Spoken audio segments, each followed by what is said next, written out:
Welcome back to Calibrate Tools, and today we're going to talk about how to use an electric hand planer.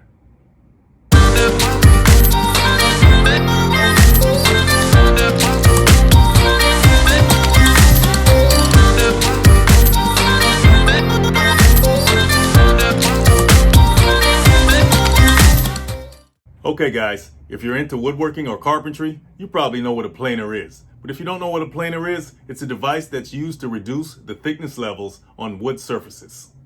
It's also used to smooth out the rough surfaces on wood as well. For example, if you look at this piece of wood right here, you see how rough the surface is. Well, a planer or wood planer can smooth all of that out. Now there's different types of planers. You have the old-fashioned hand planer, and then you also have the tabletop stationary power planer. Today we're going to talk about the electric hand planer. Now this is a little more flexible than the tabletop version, and it's got a little more juice than the regular old planer. Okay guys, let's get familiar with some of the parts of a planer. Here you have the rear handle with the trigger switch right here underneath. And you also have the trigger lock button. So if you want to lock in the trigger switch, you press that button, and as you can see, the switch stays up or is retracted into the handle. And if you want to release the trigger switch lock, you simply squeeze the trigger, and as you can see, the lock pops out and the switch pops out as well. Now here's the front handle. Now this also doubles as the blade depth adjustment guide, and we'll talk about that in a minute. Now on the bottom of the planer, we have this opening here, and that's called the mouth. And in here, this portion right here is the blade rotor. This is where the blades are located. Now these metal plates right here, they're called the sole of the planer. And this portion here, this is the motor housing. And no, this is not a battery-powered electric planer. Although they have those on the market, this is just a regular old corded planer.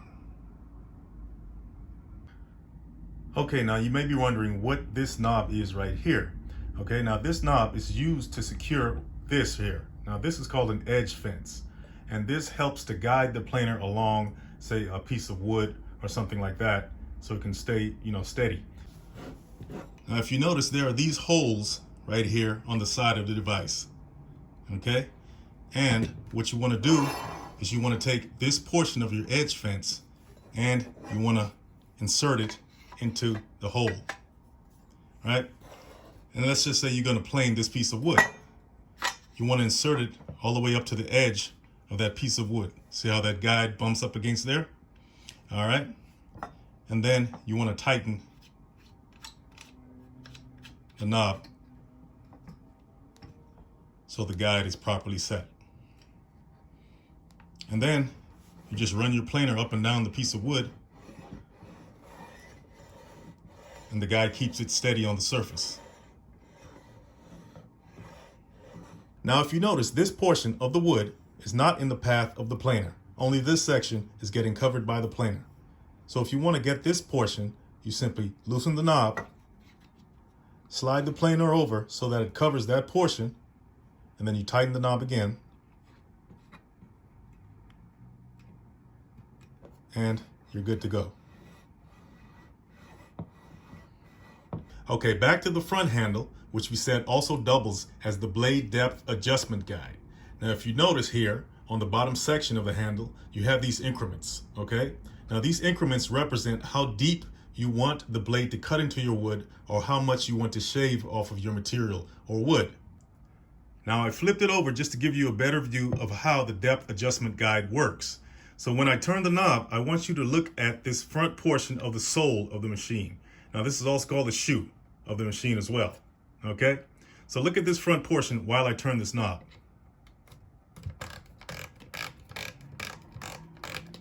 Okay, you see how it raises or lowers?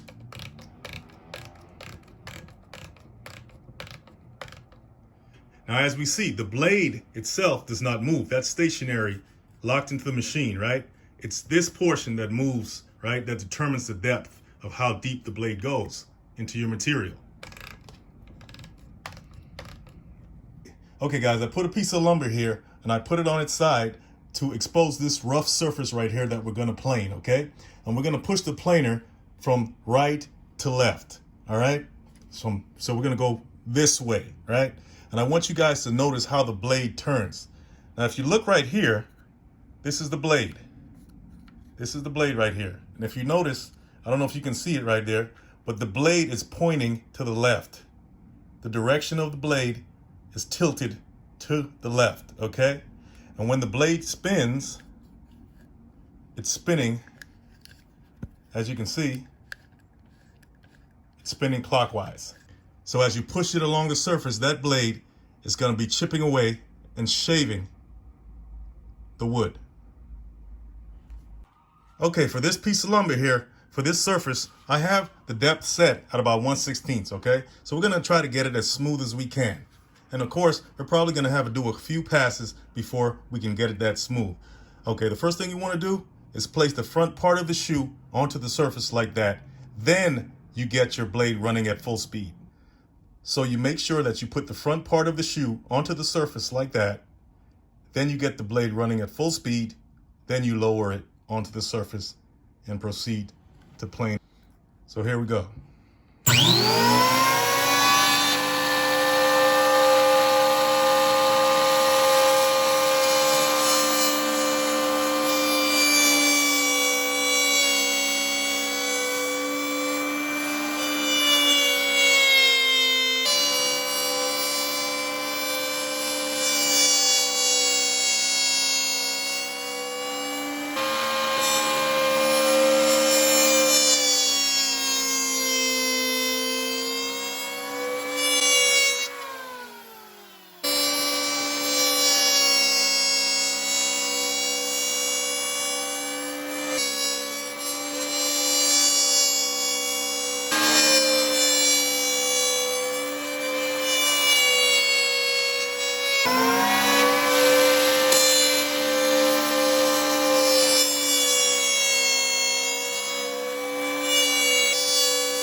Okay guys, now this surface is much smoother than it was before we used the planer, okay? Now what we're gonna do is plane these edges here to get them looking real good. Now if you notice right here, you have this angled indentation in the front part of the shoe. That's to get corners or edges on wood surfaces, okay? So what you would do is you would take this indentation here on the shoe of the planer and you place it on the corner edge of the wood like that. And then you push it along to plane those edges.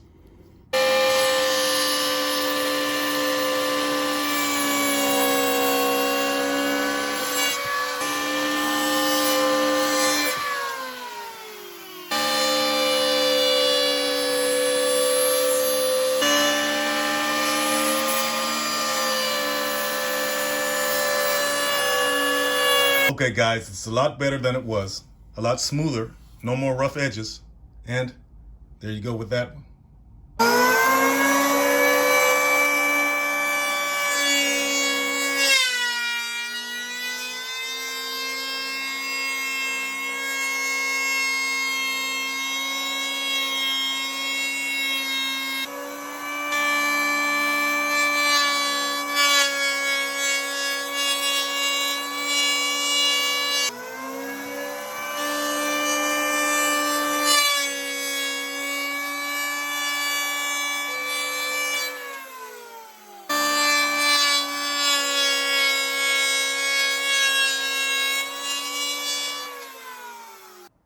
Okay, can somebody tell me which section of the board has been planed?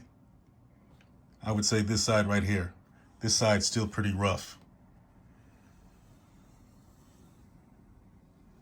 all the way to right about here. Okay guys, another thing to remember is that you don't want to take your blade all the way to the end of your workpiece, okay? Because if you do, you'll end up chopping off the end of your workpiece and that's not going to look good. So you want to take your blade almost to the end and then lift it up. Almost to the end and then lift it up.